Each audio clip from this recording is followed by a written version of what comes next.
ఈ మాస్టర్స్ ఈరోజు చక్కగా సజ్జన సాంగత్యం చేసుకోబోతున్నా.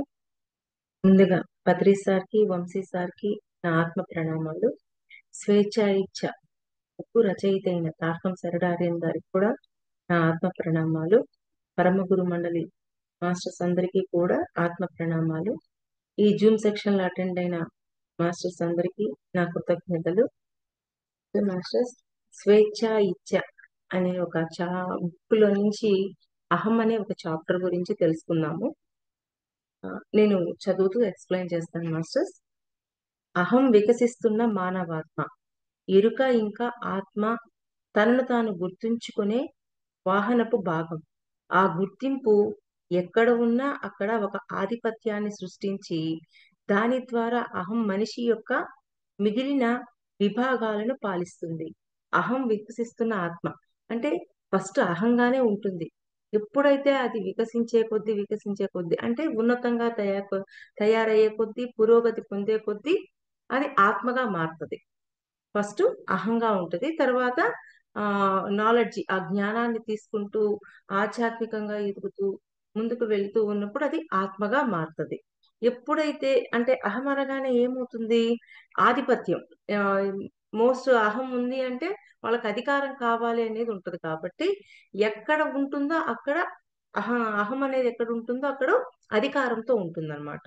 అది మిగిలిన వాటన్నింటినీ పా పాలించాలి అని చూస్తుంటది. అధికారంతో మిగిలిన వాళ్ళందరినీ కూడా, శరీరంలో అయినా సరే మన మిగిలిన వాటినన్నింటినీ పాలించాలి అనుకుంటది.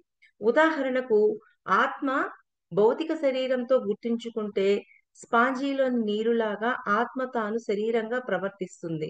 తాను స్పాంజీ లాగానే ప్రవర్తిస్తుంది. ఆత్మ ఒకవేళ భౌతిక శరీరమే అనుకోండి, అప్పుడు ఒక స్పాంజీ లాగా ప్రవర్తిస్తుంది. అంటే మరి స్పాంజిని నీళ్ళల్లో వేస్తే ఏమవుతుంది? దానికి కావలసినంత నీరుని పీల్చుకుంటుందా? అలాగే ఆత్మ ఏం చేస్తుంది? భౌతిక శరీరం అన్న భావన ఉన్నప్పుడు భౌతికంలో ఉన్న వాటన్నిటిని తన లోపలికి తీసుకుంటూ ఉంటుంది. అంటే తన లోపల డాటా అంతా ఉంచిపెట్టుకుంటూ ఉంటుంది. అతను అనుభూతిక శరీరంతో గుర్తించుకుంటే తాను అనుభూతులలాగా ప్రవర్తిస్తాడు. అనుభూతిక శరీరంగా ఉంటే ఆత్మ అనుభూతిగా పొందుతూ ఉంటుంది. అతను మనోశరీరంతో గుర్తించుకుంటే మనస్సు మరి ఆలోచనలలాగా ప్రవర్తిస్తాడు. మరి మనోశరీరం అనుకున్నారనుకోండి, ఆ అహం ఏమవుతుంది? మనోశరీరం అనుకున్నప్పుడు మరి ఆలోచనలు మనస్సులాగా ప్రవర్తిస్తుంది. అంటే ఏంటి? అహం అనేది వికసించే కొద్దీ ఆత్మగా మారుతుంది. ఆత్మ భౌతిక తలంతో కనెక్ట్ అయ్యి ఉన్నప్పుడు ఎలా ఉంటుంది? అన్నింటినీ లోపలికి తీసేసుకుంటూ ఉంటుంది ఒక స్పాంజి లాగా.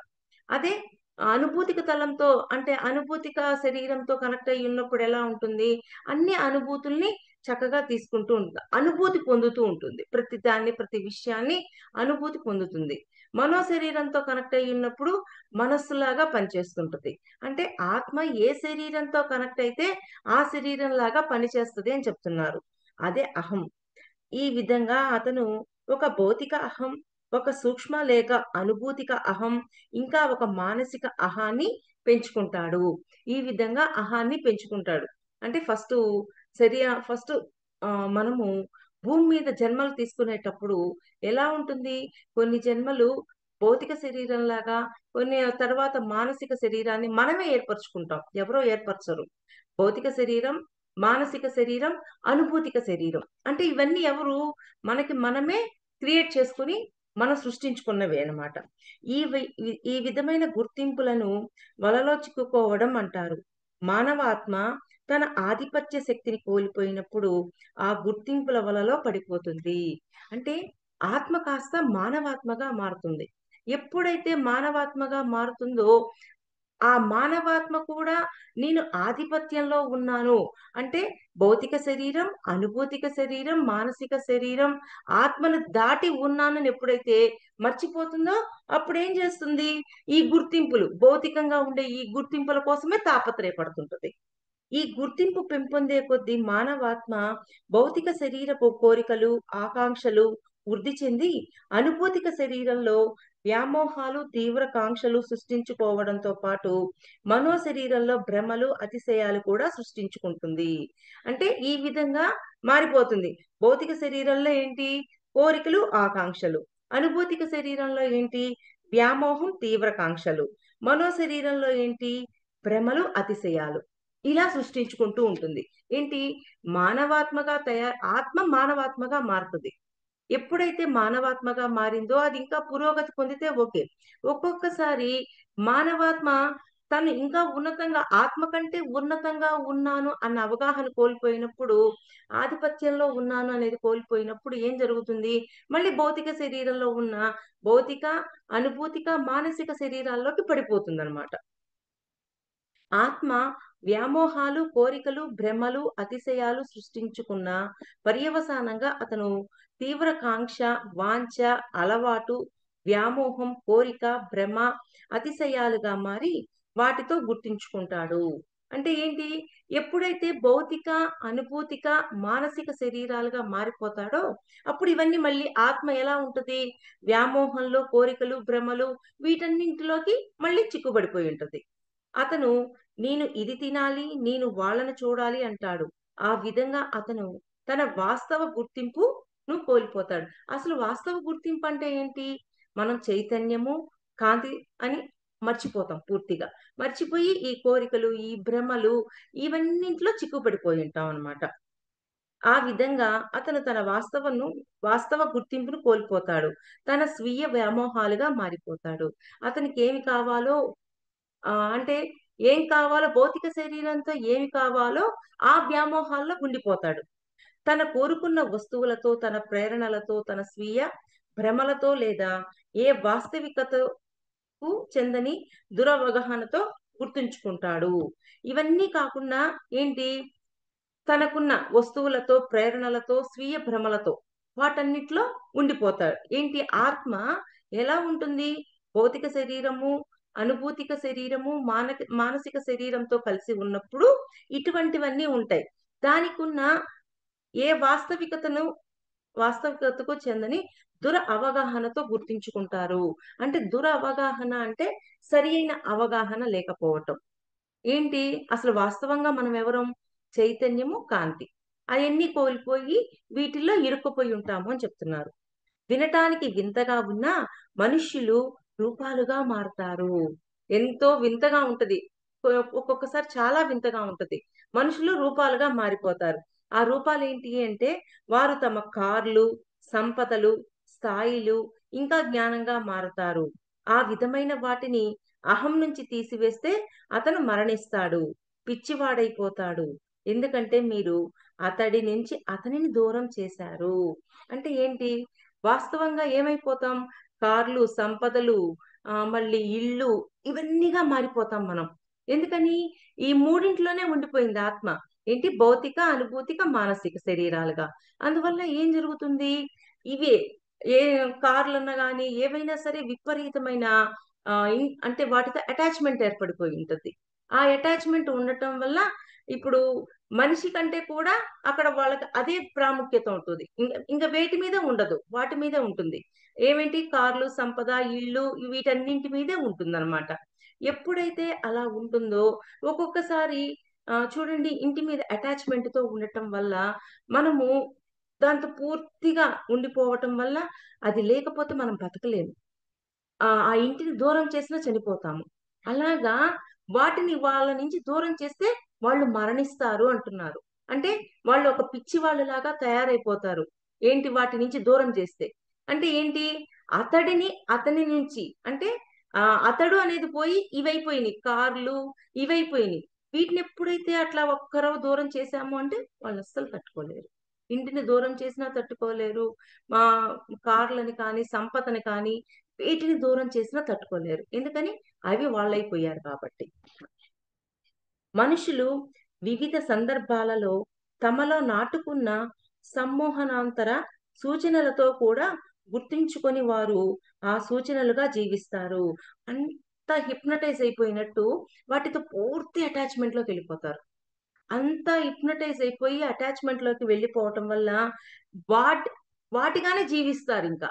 ఆ సంపద లేకపోతే బతకలేరు. మరి ఇల్లు లేకపోతే బతకలేరు. ఇంక అసలు ఆ ఇల్లు ఎలా ఉంటుంది అంటే, ఇది నాది. నేను అంటే వేరు కాదు. ఇల్లే నేను అన్నట్లయిపోతారు. అంటే అంత హిప్నటైజ్ చేయబడుంటారు అని చెప్తున్నారు. మీరు కాని దానితో గుర్తించుకున్నప్పుడు అహాన్ని నిర్మించుకుంటారు. అంటే ఎప్పుడైతే వీటితో ఉండిపోతామో మనలో అహం పెరుగుతుంది అంటున్నారు. ఈ విధంగా మనకిష్టమైన కోరికలకు, ఆకాంక్షలకు అహమే మూలం. వీటన్నిటికి కారణం ఏంటి? అహం. ఈ అహం వల్లే మనము ఇలా ప్రవర్తిస్తున్నాము. అంటే ఆత్మ ఈ 3 శరీరాలుగా ఉన్నప్పుడు కోరికలు, భ్రమలు వీటన్నిటితో ఉండిపోయుంటది. ఎప్పుడైతే అవి అయ్యుంటాదో వాటితో పూర్తిగా హిప్నటైజ్ అయినట్టు వాటితో పూర్తిగా అటాచ్‌మెంట్‌లోకి ఎళ్ళిపోతాయి. కానీ ఒక్కదాన్ని మన నుంచి దూరం చేసినా సరే మనం ఇంక తట్టుకోలేం. మనం మరణిస్తాం.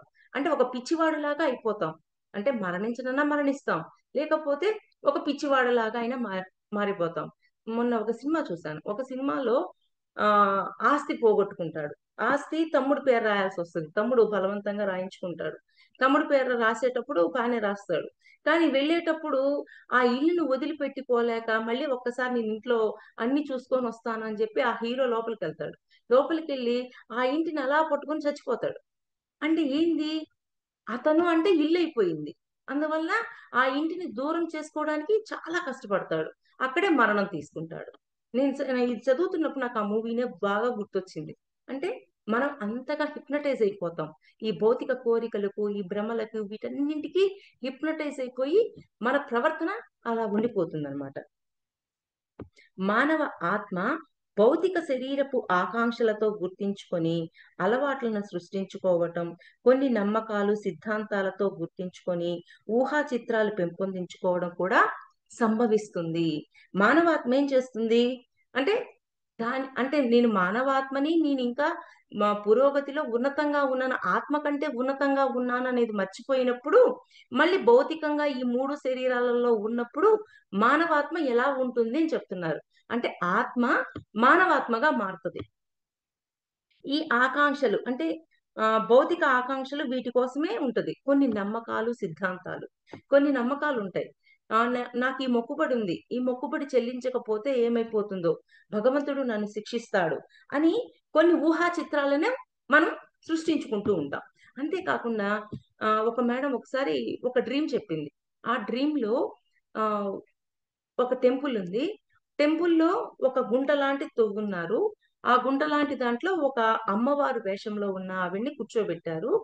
ఎవరెవరికి ఏం తెచ్చారో అయన్నీ ఆ గుంటలో వేస్తూ ఉన్నారు.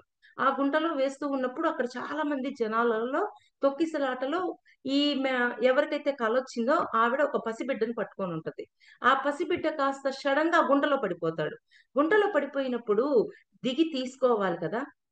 దిగి తీసుకోకుండా అక్కడ ఏమనుకుంటుంది, పోనీలే అమ్మవారు నా బిడ్డని తీసేసుకుంది అని చెప్పి అలాగా వదిలేస్తది ఆ బిడ్డని. అంటే ఏంటి, ఒక మూఢనమ్మకంతోటి ఆ బిడ్డ ప్రాణం పోతుంది అనేది కూడా మర్చిపోయి తనలా ప్రవర్తించింది. అంటే అట్లాంటి నమ్మకాలు మనిషి ప్రాణాలు గూడా తీస్తది. అలాగా కొన్ని నమ్మకాలు, సిద్ధాంతాలతో గుర్తించుకొని ఊహా చిత్రాలు పెంపొందించుకోవడం కూడా సంభవిస్తుంది. అలా కొన్ని ఊహా చిత్రాలు సృష్టించుకుంటున్నాం కదా! ఏదో అయిపోతుంది, ఏదో జరిగిపోతుంది. ఈ పని చేయకపోతే దీని యొక్క ఫలితం నాకిలా ఉంటుందేమో అని భయాలలోకి వెళ్ళిపోతున్నామా లేదా? అలాగా అహం ఉన్నప్పుడు ఈ పరిస్థితులన్నీ ఎదురవుతాయి అని టార్కం గారు అద్భుతంగా వివరించారు. అతను కొంత సమాచారం ఇంకా జ్ఞానంతో గుర్తించుకొని అహాన్ని, అతిశయాన్ని పెంపొందించుకుంటాడు. అంటే ఆహ్, పూర్తి సమాచారం ఉండదు. కొంత సమాచారమే ఉంటది. ఆ జ్ఞానం మిడిమిడి జ్ఞానం అంటారు కదా! ఆ మిడిమిడి జ్ఞానంతో ఏం చేస్తున్నారో, ఎలా ప్రవర్తిస్తున్నారో అనేది కూడా మర్చిపోతారు. అతిశయాన్ని పెంపొందించుకుంటాడు. అంటే అన్నీ నాకు తెలుసు. నేను ఏదైతే చేస్తున్నానో అంతా కరెక్టు.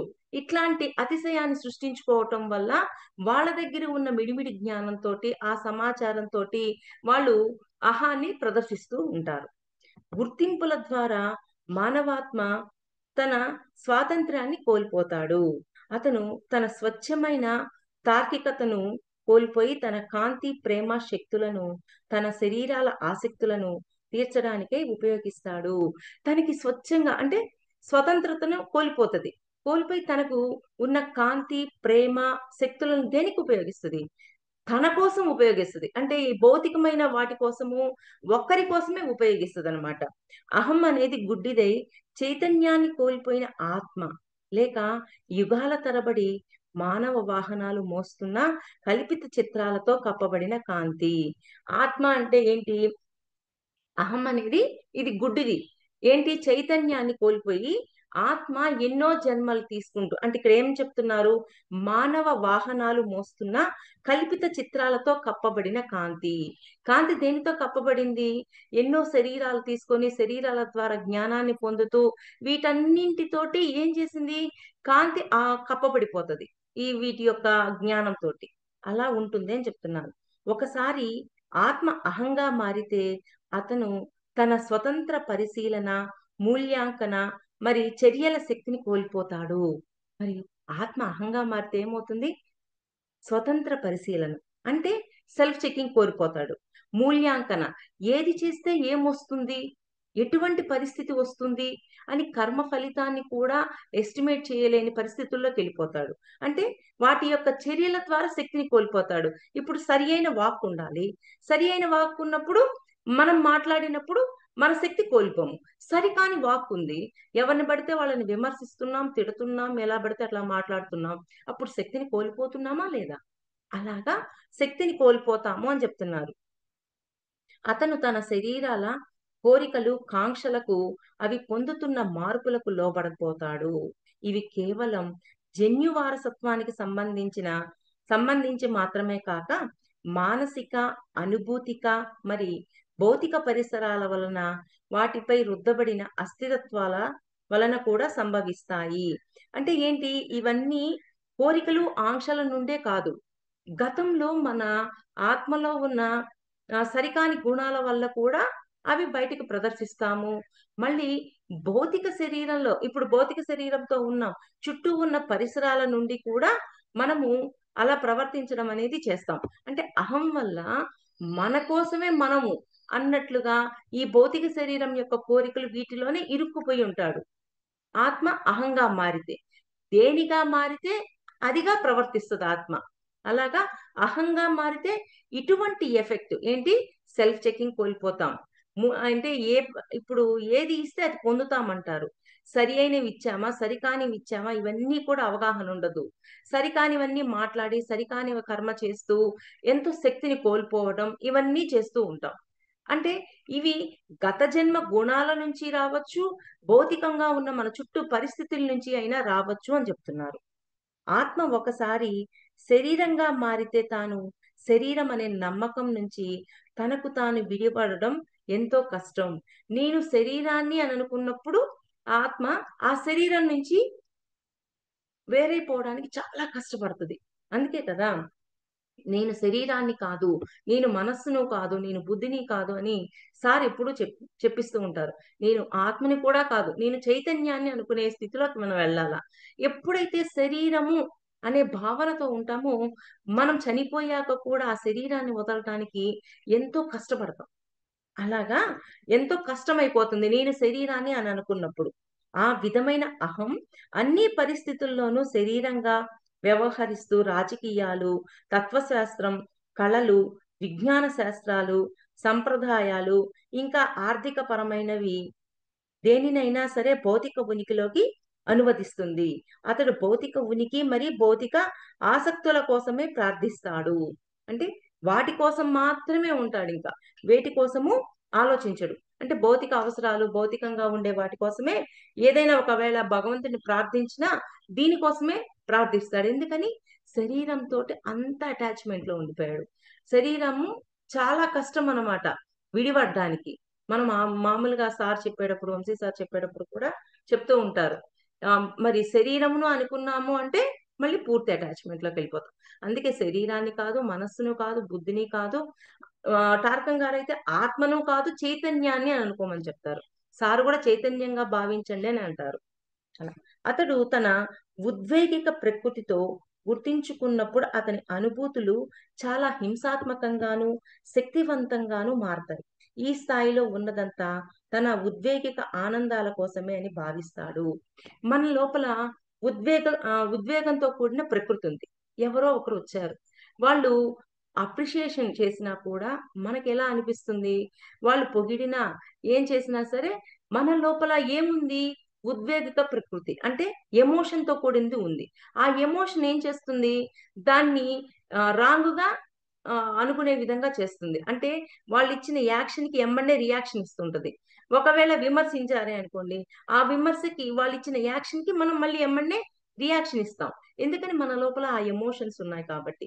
కానీ మనము ఒక విమర్శ ఎదుర్కొన్నాము అంటే, గతంలో ఎంతో మందిని విమర్శించగా, ఈ ఒక్కరి రూపంలో మనం ఆ విమర్శని ఎదుర్కొన్నామన్న అవగాహన ఉన్నప్పుడు, మన లోపల ఈ ఎమోషన్ అనేది బ్యాలెన్స్‌గా ఉంటది. బ్యాలెన్స్ లేదు అంటే ఏంటి? ఎమ్మటనే వాళ్ళు అన్నదానికి మనం రియాక్ట్ అవ్వటం. మన రియాక్షన్ తోటి వాళ్ళ రియాక్షను. ఇలా ఒక పెద్ద అక్కడ ఒక పెద్ద గొడవే జరుగుతుంది. ఇలాగా మనలో ఉన్న ఉద్వేగిక ప్రవృత్తి అంటే ప్రకృతి జాగ్రత్తగా బ్యాలెన్స్‌గా ఉంచుకున్నప్పుడు అది బ్యాలెన్స్‌గా ఉంటది. కానీ ఎప్పుడైతే ఉద్వేగంతో ఉంటామో ఎప్పుడైతే ఉద్వేగంతో ఉంటామో, ఎమోషన్‌తో ఉంటామో, అప్పుడు ఏమవుతుంది? మనకి ఎమ్మటనే రియాక్షన్ వస్తుంటది. వాళ్ళు ఏం చెప్పినా సరే, ఒక మామూలు మాట చెప్పినా కూడా మనం దాన్ని చాలా కోపంగా తీసుకుంటాం. ఆ ఎమోషన్ వల్ల. సరిగా అర్థం చేసుకోలేం. అంటే అవగాహన పరిధి పెంచుకున్నప్పుడు వాళ్ళ నుంచి వస్తున్న మాటకి మనం అవగాహన పరిధి పెరిగినప్పుడు సరిగా అర్థమవుతుంది. అందుకే మహోదర్ బాబాజీ గారు ఒక మాట అంటారు. పరకాయ ప్రవేశం చేయండి. వాళ్ళ ప్లేస్‌లోకి వెళ్లి వాళ్ళు ఏమంటున్నారో ఫస్ట్ గమనించి మరలా మన ప్లేస్‌లోకొచ్చి దాని నుంచి మాట్లాడగలగాలి అంటారు. అలా ఎప్పుడైతే పరకాయ ప్రవేశం చేస్తూ ఉంటామో యాక్షను, రియాక్షను ఇవన్నీ జాగ్రత్తగా జరుగుతాయి. ఒక బ్యాలెన్స్ స్టేట్‌లో ఉంటుందన్నమాట. తన మనోశరీరంతో గుర్తించుకున్నప్పుడు అతను జ్ఞానం, సమాచారాలుగా మారిపోతాడు. భౌతిక శరీరంగా గుర్తించినప్పుడు ఆత్మ ఒక విధంగా ఉంటది. మనోశరీరంగా గుర్తించినప్పుడు ఒక విధంగా, అనుభూతిక శరీరంగా గుర్తించినప్పుడు ఒక విధంగా ఉంటది. అది మనోశరీరంగా గుర్తించినప్పుడు అతను జ్ఞానం, సమాచారాలుగా మారిపోతాడు. అతని జ్ఞానం మార్పు చెంది అదృశ్యమై లేదా హెచ్చుతగ్గులకు లోనైతే అతను అదే విధమైన స్థితులను అనుభవిస్తాడు. జ్ఞానం సమాచారంగా మారాడు. మారడమే కాకుండా మరి జ్ఞానం పూర్తిగా వచ్చిందా అంటే పూర్తిగా రాలేదు. సమాచారం పూర్తిగా అందిందంటే పూర్తిగా అందలేదు. అందువల్ల ఏమవుతుంది హెచ్చుతగ్గులు. అప్ అండ్ డౌన్స్ జరుగుతూ ఉంటుంది. ఒక్కొక్కసారేమో బాగా పురోగతి పొందినట్టుంటాం. ఒక్కోసారి మళ్ళీ కిందకు పడిపోయినట్లు ఇలా అనిపిస్తూ ఉంటుంది. అతను తన జ్ఞానంతో ఏదైనా ప్రత్యేకంగా చేయగలిగితే గాఢ అతిశయాన్ని పెంపొందించుకొని దైవం లేదా ప్రకృతి నియమాలను కూడా సవాలు చేస్తాడు. అంటే ఏంటి? దైవానికి కూడా సవాలు చేసే విధంగా ప్రవర్తిస్తాడు. ప్రకృతికి కూడా సవాలు చేసే విధంగా ప్రవర్తిస్తాడు. ఎందుకని? అతనిలో పూర్తి సమాచారం లేదు. జ్ఞానము లేదు. ఇప్పుడు మంత్రాలు, తంత్రాలకు సంబంధించిన టైంలో వాళ్ళలో పూర్తి సమాచారం ఉండదు. కానీ ప్రకృతిని ఆదేశించాలని, దాని మీద ఆధిపత్యం చెలాయించాలని, వీటన్నింటి మీద కోరికలుంటాయి. దైవం మీద ఆధిపత్యం చెలాయించాలని ఇలా ఉంటాయి. అప్పుడు ఏం జరుగుతుంది? అప్ అండ్ డౌన్స్ వల్ల సమాచారం పూర్తిగా, జ్ఞానం పూర్తిగా లేకపోవటం వల్ల అలా ప్రవర్తిస్తారు. వాటి మీదే ఆంక్షలు ప్రదర్శించాలని, ప్రకృతి నియమాలని వీటన్నింటిని కాదు అని చెప్పి వాళ్ళ యొక్క ప్రవర్తన మారిపోతూ ఉంటుంది. అంటే ఆత్మ మనోశరీరంగా మారినప్పుడు సమాచారం, జ్ఞానం ఇక్కడ చెప్తున్నారు. క్రమంగా ఆత్మ అతని గుర్తింపును ఏకకాలంలో ఈ 3 ప్రకృతుల్లోకి విస్తరిస్తుంది. అంటే ఒకే టైంలో ఈ 3 శరీరాలలోకి విస్తరిస్తుంది. ఏమేంటివి? భౌతిక, అనుభూతిక, మానసిక. తనను తాను వ్యక్తిత్వం అని లేదా తన భౌతిక, అనుభూతిక మరి మనోశరీరాలన్నింటినీ కూర్పు అని భావిస్తాడు. ఇక్కడ మీకు అత్యంత అంధత్వంతో కూడిన శక్తి వచ్చి దానిని నిలిపి ఉంచుకోవడం కోసం అతని అహాన్ని బయటపెట్టే ప్రతిదాన్ని నాశనం చేస్తాడు. ఇప్పుడు అహం ఉన్నప్పుడు ఏం కోరుకుంటుంటాం? గుర్తింపు కోరుకుంటాం. అధికారం కోరుకుంటాం. ఎప్పుడైతే గుర్తింపు కావాలని కోరుకుంటూ ఉంటామో, ఆ గుర్తింపు కోసం ఒకవేళ ఎవరైనా ఏదైనా సిట్యుయేషన్ గుర్తించలేకపోయింది. ఆ సిట్యుయేషన్‌ని కూడా భయపెట్టే విధంగా దాన్ని నాశనం చేయాలి అనుకుంటాం. అంటే నాకు గుర్తింపు ఇవ్వలేదు. ఆ గుర్తింపు ఇవ్వలేనప్పుడు మీరెందుకు ఇలా ఉండాలి అని వాళ్ళని నాశనం చేయాలని, ప్రకృతిని నాశనం చేయాలని, ఇలాగా వాళ్ళలో ఆ గుర్తింపు ఇవ్వలేదు అని భయపెట్టే విధంగా వాటిని నాశనం చేయాలి అని చూస్తారు. గుర్తింపు వేర్పాటుకు దారితీస్తుంది. అది మనిషిని సర్వస్వం నుంచి వేరు చేసి ఒక కణితిని నిర్మిస్తుంది. గుర్తింపు ఏం చేస్తుంది? నేను వేరు, మీరు వేరు. 2గా మార్చేసింది కదా! వేర్పాటువాదాన్ని తీసుకొచ్చిందా లేదా? అలాగా ఆ గుర్తింపు మనల్ని వేరు చేస్తుంది అని చెప్తున్నారు. అంటే సర్వస్వం నుంచి, అంటే సమస్తం నుంచి వేరుగా అయిపోయాం. అంటే అంతా నేనై ఉన్నాము అనే భావన కాకుండా నేను వేరు, వాళ్ళు వేరు. అంటే సెపరేట్ మొత్తం మారిపోయింది. అలాగా ఆ కణితి అతని శరీరాన్ని పణంగా పెట్టి తన ఉనికిని కాపాడుకోవాలని ప్రయత్నిస్తుంది. ఈ విధంగానే ఒక నీరో, ఒక హిట్లర్ లాంటి వాళ్ళు సృష్టించబడతారు. అదే విధంగా అనేక యుగాల నుంచి ఎంతోమంది తమ అహంతో గుడ్డివారై ఆ అహపు దాహాన్ని, మానసిక బలుపుని సంతృప్తి పరుచుకోవటానికి నగరాలను, నాగరికతలను నాశనం చేశారు. ఎప్పుడైతే వేర్పాటువాదం వచ్చిందో, గుర్తింపు కావాలని కోరుకున్నామో, నేను వేరు, వాళ్ళు వేరు అనే భావాలు ఎప్పుడైతే వచ్చాయో, ఇవన్నీ హిట్లర్ ఏం చేశారో తెలుసు కదా! ఎంత అరాచకం చేశాడో తెలుసు కదా! ఈ విధంగా నగరాలను, నాగరికతలను నాశనం చెయ్యాలి అనే భావాలు మనలో రావడానికి కారణం ఈ అహం అని చెప్తున్నారు. అంటే ఎందుకని? అహం అంటే గుర్తింపు, అధికారము ఇవన్నీ ఉండాలి అని కోరుకుంటది కాబట్టి. ఎప్పుడైతే గుర్తింపు అంటే నేను వేరు, వాళ్ళు వేరు. అంటే ఇద్దరం వేరు. ఇద్దరం ఒకటి కాదు. అంటే ఏంటి? దైవంగా మారడానికి భూమి మీదకొచ్చామన్న అవగాహన వాళ్ళకి ఉండదనమాట. అహం ఒక అంటువ్యాధి. ఎంత బాగా చెప్తున్నారో. అంటువ్యాధి. అహం ఒక అంటువ్యాధి. అది ఒక వ్యక్తి నుంచి అతని కుటుంబానికి విస్తరిస్తుంది. అహం అనేది ఒక వ్యక్తి నుంచి మళ్ళీ కుటుంబంలోకి విస్తరిస్తది. అంటే ఎక్స్‌పాండ్ అవుతది. అది ఎలాంటిది? ఆధిపత్యంతో ఉండేది. అంటే కుటుంబం అంతా నా అధికారంతో ఉండాలి. నేను చెప్పిందే వినాలి అన్నట్లుగా ఉంటదనమాట. అహం ఒక అంటువ్యాధి. అది ఒక వ్యక్తి నుంచి అతని కుటుంబానికి విస్తరిస్తుంది. కుటుంబ అహం ఉనికిలోకి వస్తే అది వ్యక్తిగత అహం కంటే కూడా 10 రెట్లు ప్రమాదకరమైనది. వ్యక్తిగత అహం కంటే కూడా కుటుంబ అహం 10 రెట్లు అంటే ప్రమాదకరమైంది.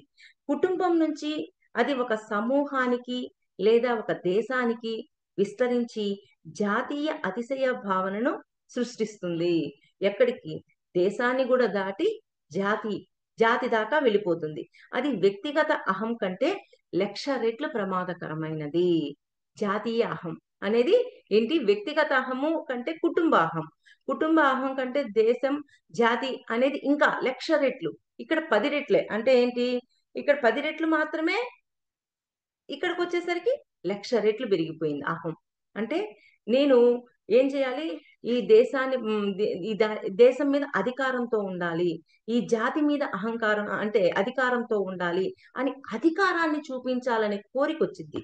అది వ్యక్తి నుంచి కుటుంబం, కుటుంబం నుంచి దేశం, జాతి ఇలా జాతి కాడికొచ్చేసరికి 1,00,000 రెట్లు పెరిగిపోయింది. వ్యక్తి కాడి నుంచి కుటుంబం కాడికొచ్చేసరికి 10 రెట్లే పెరిగింది. అంటే చూడండి అధికారం కావాలి. నేను పక్క దేశాన్ని కూడా అధికారంతో పాలించాలి. అది నా సొంతం అవ్వాలి. ఇవన్నీ భావాలన్నీ అహం వల్ల వస్తాయి అని చెప్తున్నారు. అది వ్యక్తిగత అహం కంటే 1,00,000 రెట్లు ప్రమాదకరమైనది. దేశాలు తీవ్ర అహాలు పెంపొందించుకున్నప్పుడు లెమూరియన్, అట్లాంటియన్ విపత్తులు సంభవించడం తెలిసినదే. అంటే ఇట్లాంటి అహంలోకి వెళ్ళినప్పుడు ఎన్ని జరిగుంటాయి? ఎన్ని యుద్ధాలు జరిగుంటాయి? ఎన్ని జరిగుంటాయి అని చెప్తున్నారు. జాతీయ అహాలు రూపొందటం కొనసాగితే ఈ గ్రహం అదే విధమైన లేదా అంతకంటే ఘోరమైన వినాశనాన్ని ఎదుర్కొంటుంది. ఈ జాతీయ ఆహాలు పెరిగిపోయే కొద్దీ ఈ గ్రహం ఇంకా ఎఫెక్ట్ అవుతూ ఉంటుంది కదా! ఆ దేశాన్ని మీద అధికారం పొందాలి. ఈ జాతి మీద అధికారం పొందాలి. ఇవన్నీ పెరిగిపోయే కొద్దీ ఒక ఒక జాతి కాడి నుంచి ఒక జాతి కాడికొచ్చాము. ఒక దేశాన్ని అధికారంలోకి తీసుకోవాలి. అయ్యో ఇంక సరిపోదు, మళ్ళీ ఇంకొక దేశాన్ని తీసుకోవాలని, ఇంకొక జాతిని తీసుకోవాలని ఇలాగా పెరిగిపోతూ ఉంటుందా లేదా? అలాగా పెరిగిపోవటం అనేది కూడా అహం అని అంటున్నారు. ఈ అంటే ఈ గ్రహమంతా అలాగా ఎఫెక్ట్ అయినప్పుడు ప్రకృతే మన శరీరం, మనం ప్రకృతి యొక్క కణాలు, మరి అవయవాలం కనుక అది సంభవిస్తుంది. ఎందుకని? ప్రకృతే గదా! ప్రతి ఒక్కరి శరీరం దేనితో ఏర్పడింది? ప్రకృతి నుంచే ఏర్పడింది. ప్రకృతే గదా! ప్రతి కణము ప్రకృతే కదా! ఈ విధంగా ఈ అవయవాలన్నీ సంభవించటం ద్వారా ఇక్కడ పెరిగిపోయిన తర్వాత వ్యక్తిగా అహం పెరిగి, తర్వాత కుటుంబం, తర్వాత దేశం, తర్వాత జాతి, ఈ విధంగా ప్రతి దాన్ని మన అధికారంలో ఉంచుకోవాలి అని ఎప్పుడైతే పదే పదే అనుకుంటూ ఉంటామో, అవి వాటన్నింటిని తీసుకోవడం కోసం మనం ఎన్నెన్నో పని అరాచకాలు చేస్తూ ఉంటాం. అప్పుడు ఈ గ్రహమంతా ఏమైపోతుంది? ఈ ప్లానెట్ అంతా ఏమైపోతుంది? చాలా యుద్ధాలన్నీ జరుగుతూ ఉంటాయా లేదా? ఎన్నో జరుగుతూ ఉంటాయి కదా! అలాగా మనము ఈ ప్రకృతి నుంచే వచ్చాము, ప్రకృతిలోని కణాలు మన శరీరంలో కూడా ఉన్నాయి అన్న అవగాహనను కూడా దాటిపోతారు. అయి కూడా మర్చిపోయి అహం ఏం చేస్తుంది? దీన్ని కూడా మర్చిపోయేటట్టు చేసి, ఈ మొత్తాన్ని నా అధికారంలో ఉంచుకోవాలని కోరుకుంటుంటారు. ఏంది? అహం పెరిగిన వాళ్ళు. ప్రకృతి యొక్క ఆత్మ గ్రహ సమతుల్యతను భయపెట్టే స్థాయిని దాటి పెంపొందటాన్ని సహించదు. ప్రకృతి ఆత్మ ఉంది. అదేం చేస్తుంది? ఈ ప్లానెట్‌లో ఇటువంటి అహంతోటి వీళ్ళు చేస్తున్న ప్రవర్తన వల్ల, వీళ్ళ యొక్క ఎఫెక్ట్ వల్ల అది కూడా ఎఫెక్ట్ అవుతుంటది కదా! అదేమి గమ్ముగా ఉండదు. ప్రకృతి ఆత్మ చూస్తా, సినిమా చూస్తా గమ్ముగా ఏమి ఉండదు. కానీ ప్రకృతి తన స్వీయ శస్త్రచికిత్సను చేస్తుంది. అంటే శస్త్రచికిత్స అంటే దాని ఆపరేషన్ మొదలు పెడతది. ఇప్పుడు చైనాలో ఏం జరిగింది? ఆఖరికి ఎలుకతో సహా దేన్ని ఉంచకుండా మొత్తాన్ని తినేశారు. కాల్చి అంటే ఫ్రై చేసుకొని చక్కగా తినడం మొదలెట్టారు. ఏం జరిగిందక్కడ? సునామీ వచ్చింది. మొత్తం కొట్టేసిందా లేదా? అంటే మనం చేస్తూ ఉంటే గమ్ముగా ఉంటదేమో అనడానికి లేదు. ప్రకృతి ఆత్మ ఎప్పుడు గమనిస్తుంటది. ఎవరు ఏం చేస్తున్నారు? ఎలా ఉన్నారు? వాళ్ళ వాళ్ళ స్థితి ఏంటి? అని గమనించి దానికి తగ్గట్టుగా ఆపరేషన్ చేస్తూనే ఉంటుంది. అంటే ప్రకృతి తన స్వీయ శస్త్రచికిత్సను చేస్తుంది అని చెప్తున్నారు. మరి ఇంకొకటి, మనం అహాన్ని పెంపొందించుకున్నామని గుర్తించే విధానం. మనలో అహం ఎలా పెరిగింది? మనలో అహం పెరిగింది అంటే ఎలా గుర్తించాలి అని కొన్ని పాయింట్స్ చెప్పారు తారకం గారు. అద్భుతంగా చెప్పారు. అహం గురించి అంటే అహమే వికసించి మరలా ఆత్మగా మారతది. అంటే మానవాత్మగా మారతది అన్నప్పుడు, ఓహో! అహం ఫస్ట్ ఎట్లైనా సరే ఫస్ట్ జన్మల్లో అహంతోనే ఉంటాం. ఒక్కొక్క శరీరాన్ని ఏర్పరచుకుంటూ ఉంటాం. ఇంకొక బుక్‌లో టార్కం గారు ఏం చెప్తారంటే 5 శరీరాలుగా సృష్టించుకున్న మనము మళ్ళీ 3 శరీరాలుగా మారతాం. 3 శరీరాలు కాస్త ఒకటిగా మారతాం. అంటే ఇవన్నీ ఎవరు సృష్టించుకుంటున్నారు? మనమే సృష్టించుకుంటున్నాం. మరి అసలు మనం ఎవరిమి? చైతన్యాన్ని. ఆ చైతన్యం పోయి ఇలా శరీరాలను సృష్టించుకోవడం ద్వారా చైతన్యాన్ని పూర్తిగా కప్పేస్తూ ఉన్నాం. అలాగా టార్కం గారు అద్భుతంగా చెప్పారు దీంట్లో. మొదటి పాయింట్. మనం మన భౌతిక కాంక్షలు, కోరికలు, ఆనందాలు, జ్ఞానాలు, నమ్మకాలు, మతం మరి సాంప్రదాయాలతో గాఢంగా గుర్తించుకుంటున్నామని గ్రహించినట్లయితే, మన భౌతిక శరీరాన్ని ఈ భౌతికంగా ఉన్న ఈ కోరికలు వీటి కోసమే నేను ఉన్నాను అని మనం గుర్తించినట్లయితే, అవే మన లక్ష్యాలు, గమ్యాలుగా మారటాన్ని గుర్తించగలుగుతాం. అవే మన లక్ష్యాలు, గమ్యాలుగా మారినట్లుగా గుర్తిస్తాం. అంటే ఈ భౌతికమైన వాటి కోసమే సంపదలు, కార్లు, కోరికలు వీటి కోసమే ఉన్నాము అంటే అవే మనమైపోయాం కాబట్టి మనం గుర్తించామే అనుకోండి. మనలో అహం వచ్చినట్లుగా మనం గుర్తించగలుగుతాం. ఎందుకని? వాటి కోసమే తాపత్రయపడతాం కాబట్టి. కొంతమంది ఉదాహరణకు కొంతమంది మతం ఒక లక్ష్యమే. కానీ దైవ సాక్షాత్కార మార్గం కాదు. కొంతమందికి మతం గురించి ఏదో ఒక మతంలో ఉంటారు. ఆ మతంలో ఉన్నప్పటికీ దైవ సాక్షాత్కారం కోసం ఆ మతంలో ఉన్నాము, ఇంకా ముందుకు వెళ్ళాలి అన్న అవగాహన ఉండదు. వాళ్ళెలా ఉంటారు? అయితే ఆ మార్గమే లక్ష్యంగా మారినప్పుడు అహం శక్తిని పెంపొందించుకొని వినాశకర పరిణామాలు చోటు చేసుకుంటాయి. అంటే ఏంటి? దైవం కోసం ముందుకు వెళ్తే ఆ మతంలో బానే ఉంటుంది. కానీ ఏం జరుగుతుంది? మా మతమే గొప్ప అని ఈ భావాలు పెరిగే కొద్దీ, అహం పెరిగే కొద్దీ అక్కడ ఏమవుతుంది? ఇంకా ఇంకా ఎన్నో పరిణామాలు జరుగుతూ ఉంటాయి.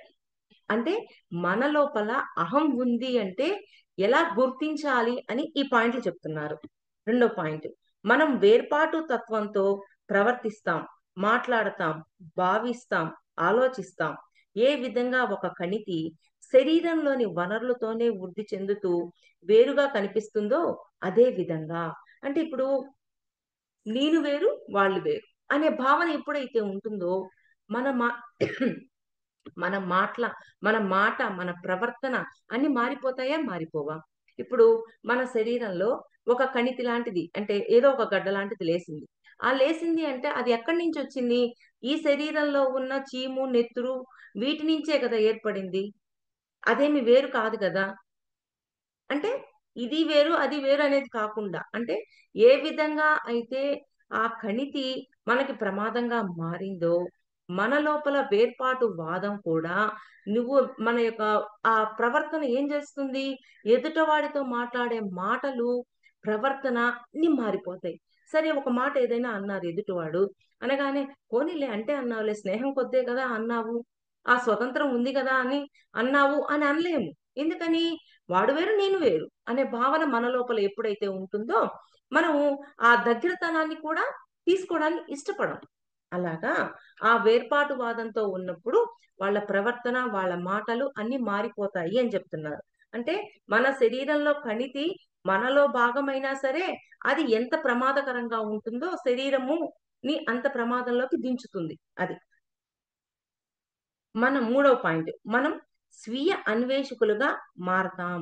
అంటే మన కోసం మనం అన్వేషించడం మొదలుపెడతాం.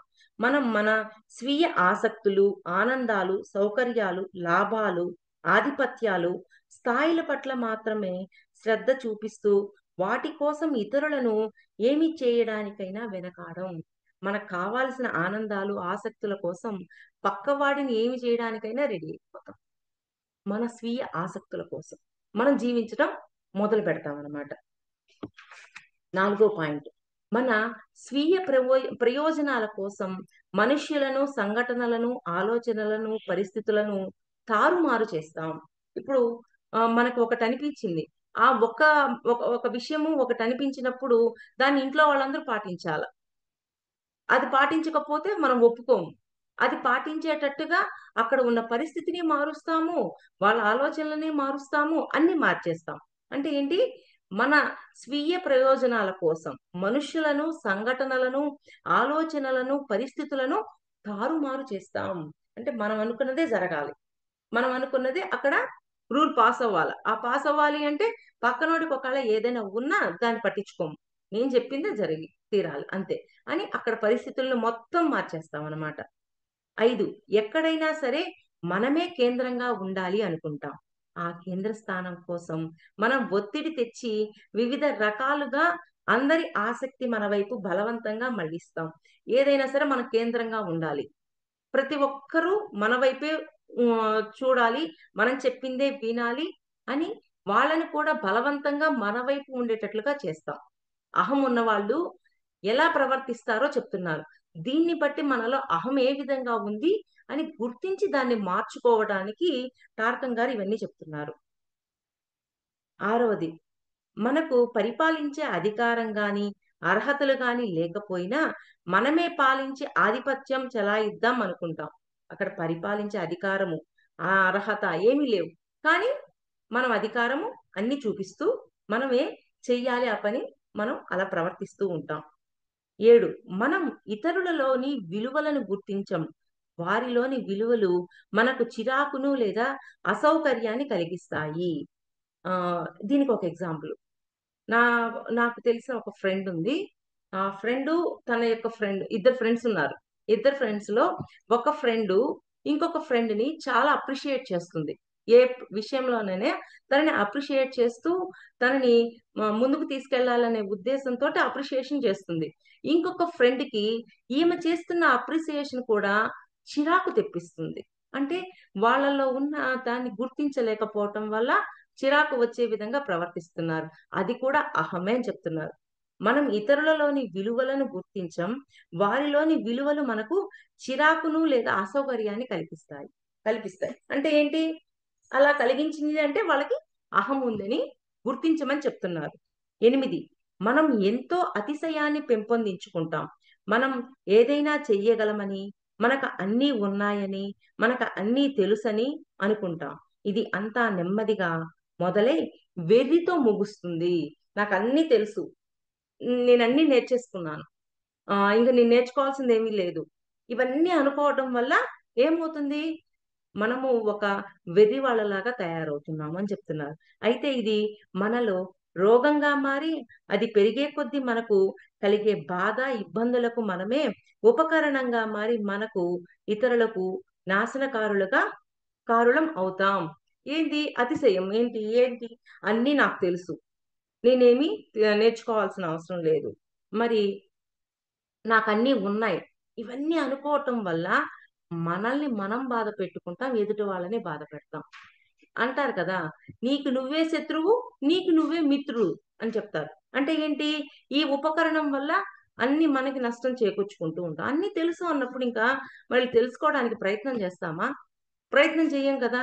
అలాగా ఆ ప్రయత్నం కూడా వదిలేసి, ఇంకా ఎదుగుదల మీద దృష్టి లేకుండా ఉండిపోతాం. అలా అంటే ఏంటి? ఆహ్, అంటే బాబా దగ్గరికి సార్ ఒక మాట అంటుంటారు వంశీ సార్. ఎవరైనా ఒక ప్రశ్న వేయడానికి నా దగ్గరికి వచ్చినప్పుడు కొంతమంది నాకన్నీ తెలుసు మరి ఈయనేం చెప్తాడో విందాము అన్నట్లొస్తారు. అంటే ఏంటి? అక్కడ ఆ అహం అనేది ఉండటం వల్ల నాకన్నీ తెలుసు. కానీ ఇక్కడ ఏ సమాధానం చెప్తారో దాన్ని విందాం అన్న అహంతో ఉన్నప్పుడు అక్కడి నుంచి సమాధానం రాదు. ఎప్పుడైతే నాకన్నీ తెలుసు, నాకన్నీ ఉన్నాయి అని ఎప్పుడైతే అనుకుంటామో, అప్పుడు ఏమవుతుంది? మనల్ని మనము ఇంకొక పాయింట్ గురించి తెలుసుకుందాం, ఇంకొకటి తెలుసుకుందాం అనే తృష్ణ, తపన మనం కోల్పోతాం. ఎప్పుడైతే అది కోల్పోతామో, మనం ఉన్నతంగా ఎదగలేము. అక్కడ అది అన్నీ తెలుసు అనేది కూడా ఒక అహం అని చెప్తున్నారు.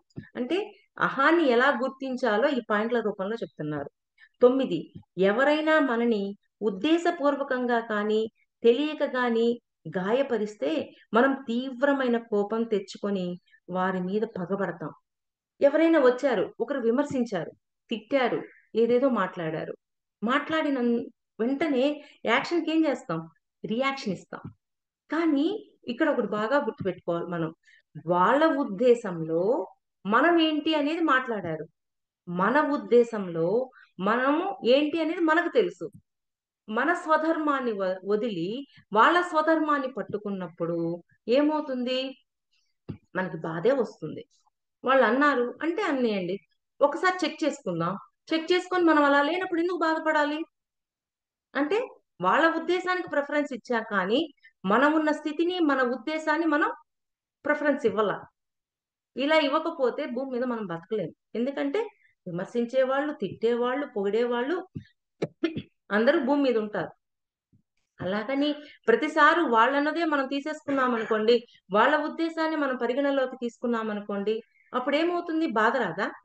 అందుకే కృష్ణుడు మీ స్వధర్మాన్ని పట్టుకోండి అని అంటాడు. అంటే మన ఆయన చెప్తారు పట్టుకోండి మీరు మీ స్వధర్మాన్ని ఎప్పుడైతే పట్టుకుంటారో మీకు బాధ రాదు. అంటే మన ఉద్దేశం మన పరిగణలో ఉండాల. నువ్వు అలాంటి దానివి, నువ్వు ఇలాంటి దానివి అన్నారు. వాళ్ళకి తెలిసిన దాన్ని బట్టి వాళ్ళ అవగాహన బట్టి వాళ్ళలా మాట్లాడారు. కానీ దాన్ని పట్టుకోకుండా మనం ఒకసారి చెక్ చేసుకున్నప్పుడు మన ఉద్దేశము, మనము అది కానప్పుడు మనం బాధపడాల్సిన అవసరం లేదు. ఎప్పుడైతే ఇది కూడా అహం అని చెప్తున్నారు. అంటే ఏంటి? వాళ్ళ మీద పగబడతాం. ఎందుకని?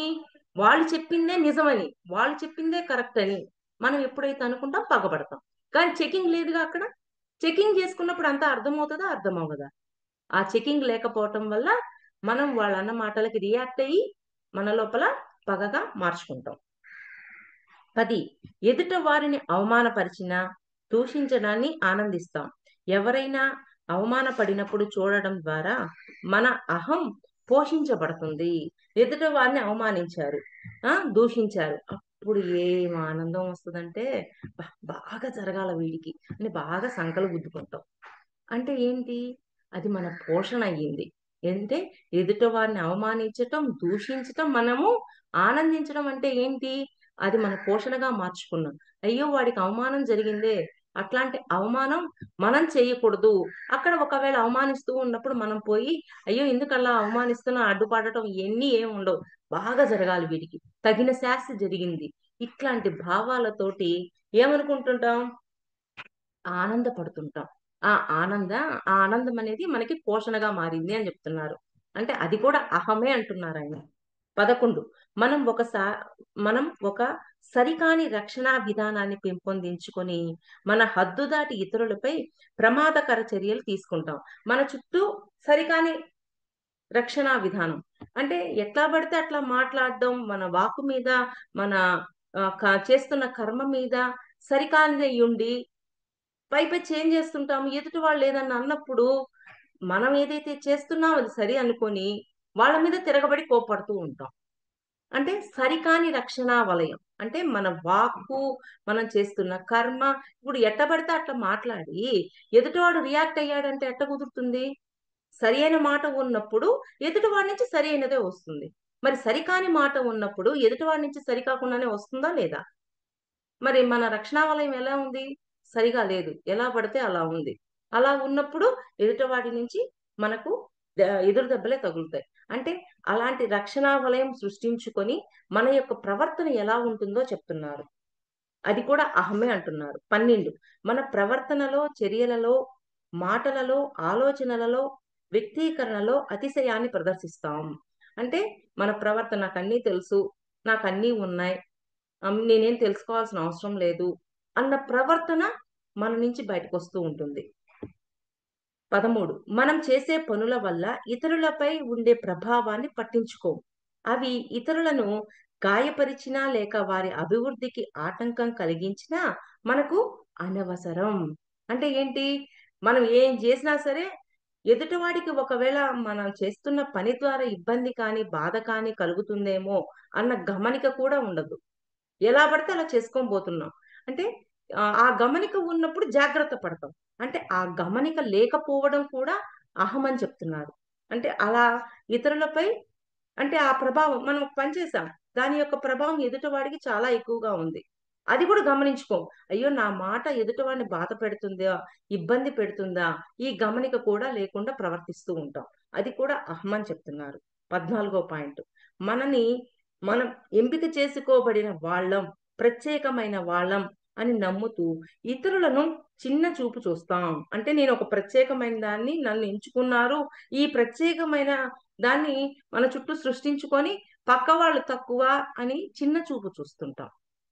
అంటే ఏంటి? తక్కువ చేసి చూస్తాం. నేను గొప్పదాన్ని, నేను చాలా గొప్పవాడిని. అందుకే పత్రి సార్ అంటారు, ఎవరు ఎక్కువ కాదు, ఎవరు తక్కువ కాదు అన్నది ఉన్నప్పుడు ఈ అహం నుంచి మనం బయటకొచ్చేస్తాం. ఎవరు ఎక్కువ కాదు, ఎవరు తక్కువ కాదు అంటే ఇప్పుడు ఒకటో క్లాస్ చదివిన వాడు డిగ్రీకెళ్తాడు. డిగ్రీ చదివిన వాడు ఒకటో క్లాస్ చదివితేనే గదా డిగ్రీకెళ్ళాడు. అందువల్ల ఒకటో క్లాస్ తక్కువ, డిగ్రీ ఎక్కువ అవ్వదు. డిగ్రీ ఎక్కువ, ఒకటో క్లాస్ తక్కువ అవ్వదు. అంటే అక్కడికి వెళ్ళాలి అంటే ఈ కింద మెట్టు ఎక్కాల్సిందే కదా! మరి మొదటి మెట్టు ఎక్కేవాడిని, "అరే! నువ్వు మొదటి మెట్టు ఎక్కావు, నువ్వు ఒకటో క్లాస్ చదువుతున్నావు" అని హేళన చేస్తే ఎలా కుదురుతుంది? చులకనగా చూస్తే ఎలా కుదురుతుంది? కుదరదు కదా! అందుకే పత్రిస్తారు, ఎవరు ఎక్కువ కాదు, ఎవరు తక్కువ కాదు అనే భావన మన లోపల ఉండాలి. అంతే కాకుండా బాబా కూడా అంటారు, గురువుకి, శిష్యుడికి మధ్య ఒక సన్నటి దారపు పోగు. అంటే ఏంటి? ఆహ్, ఇప్పుడు డిగ్రీ చదివేవాడు "నువ్వెందుకు ఒకటో క్లాస్ చదువుతున్నావు? నువ్వు ఒకటో క్లాస్ చదవటానికి ఆహ్, సరిగా చదవడం లేదు. నువ్వు సరిగా అలా ఉన్నావు, ఇలా ఉన్నావు" అంటే ఒకటో క్లాస్ చదివేటప్పుడు 2 ఫింగర్స్ తీసి 1+1 అని తీసి 2 అని చెప్తాడు. అదే డిగ్రీ వాడు 1+1 అనగానే 2 అని చెప్పేస్తాడు.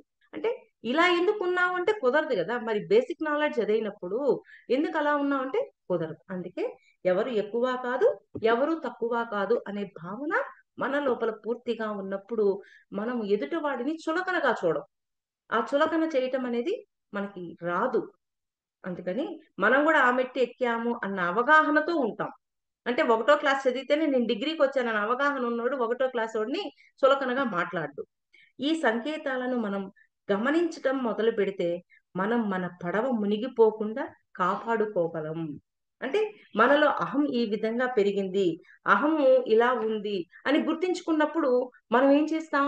ఆ అహంలోకి వెళ్ళకుండా మనల్ని మనం ప్రొటెక్ట్ చేసుకుంటామా లేదా? అలా మనం ప్రొటెక్ట్ చేసుకోవడం అనేది చెయ్యాలి. ఇలాగా టార్కం శరడారియన్ గారు అహం గురించి తెలియజేశారు. మాస్టర్స్, ఈ అవకాశం ఇచ్చినందుకు మీ అందరికీ వేల వేల కృతజ్ఞతలు. మణిమాల మేడం.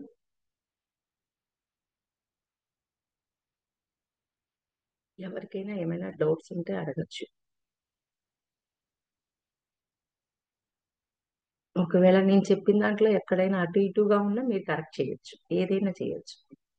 ఏమైనా డౌట్స్ ఉన్నాయా మాస్టర్స్?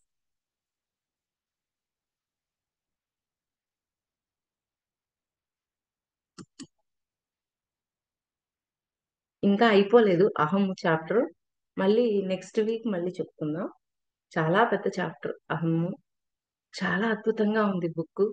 టార్కం గారి బుక్స్ అందరూ చదవండి మాస్టర్స్. ఎంత అద్భుతంగా ఉన్నాయంటే అహం, స్వేచ్ఛ, ఇచ్ఛ, ఉమ్, అంతర్గత వికాసం, కర్మ, ఆ, చిరాకు, ఆశ్రమ సదస్సులు, ఆత్మ పరిశీలన, ఇవన్నీ అద్భుతంగా ఉన్నాయండి. కర్మ బుక్ అయితే అల్టిమేట్. అసలు కర్మ మనం ఏది ఇస్తే అది పొందుతామంటారు కదా, అది అద్భుతంగా ఉందండి. కానీ టార్కం గారి బుక్స్ చదవండి, ఇంకా ఇంకా మీరు జ్ఞానాన్ని పొందుతారు. అంటే మా అనుభవం కొద్దీ మేము చెప్తాం, మీరు ఇంకా చదివినప్పుడు మీ అనుభవం మీకు అర్థం. ఓకే మాస్టర్స్, ఎవరికైనా ఏమైనా డౌట్స్ ఉన్నాయా? దయచేసి డౌట్స్ ఉంటే హ్యాండ్ రైస్ చేయొచ్చు.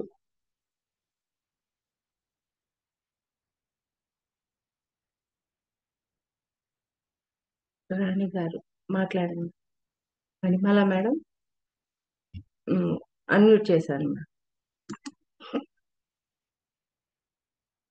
రాణి గారు అన్మ్యూట్ చేశాను.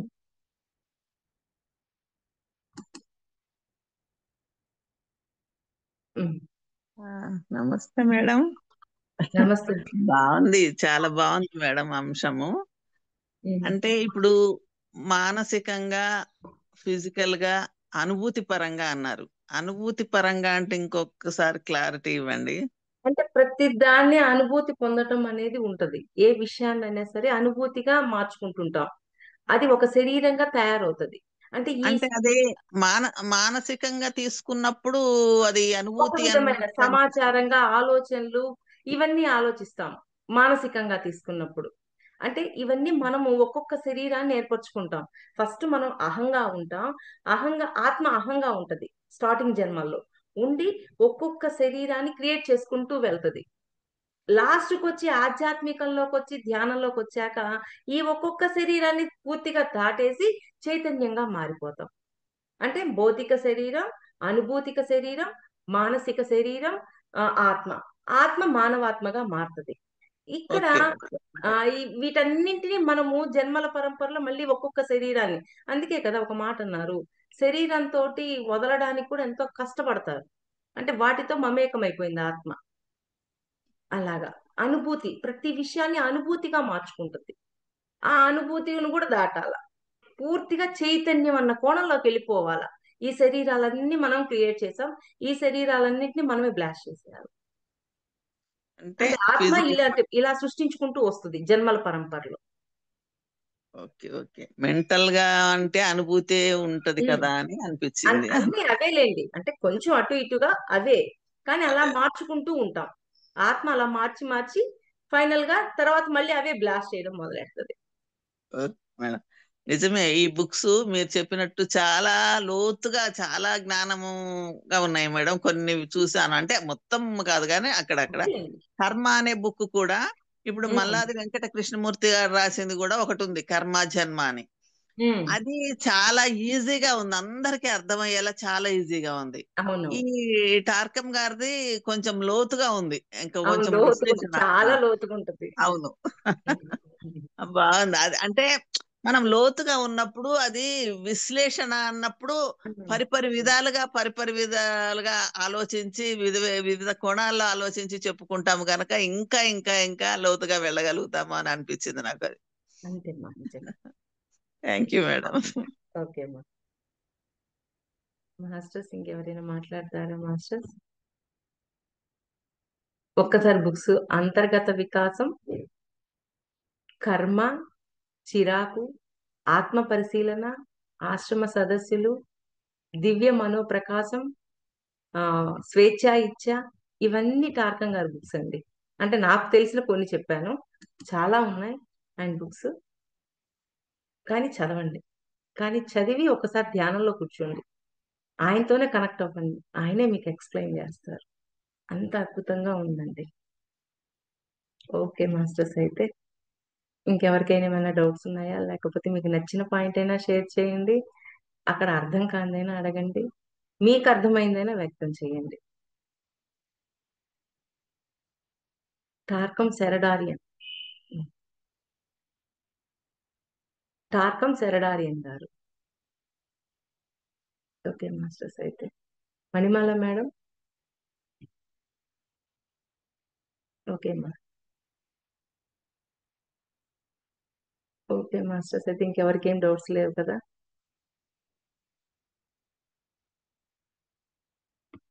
ఓకే మాస్టర్స్, అయితే అందరం లీవ్ అవుదాం. మణిమాల మేడం. మేడం,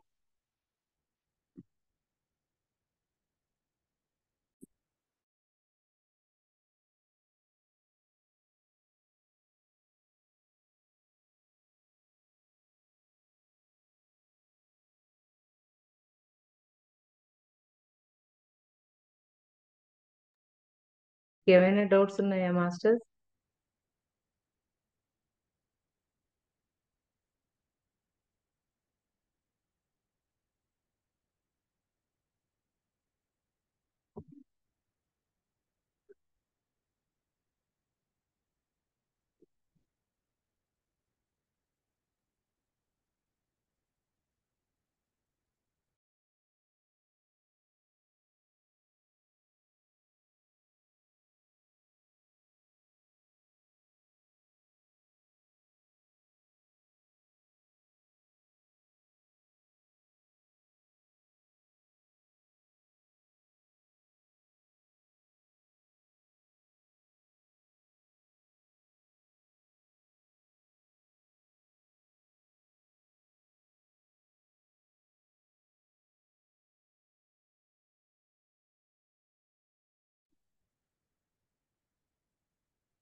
ఓకే మాస్టర్స్, అయితే మీటింగ్ ఎండ్ చేస్తున్నాను.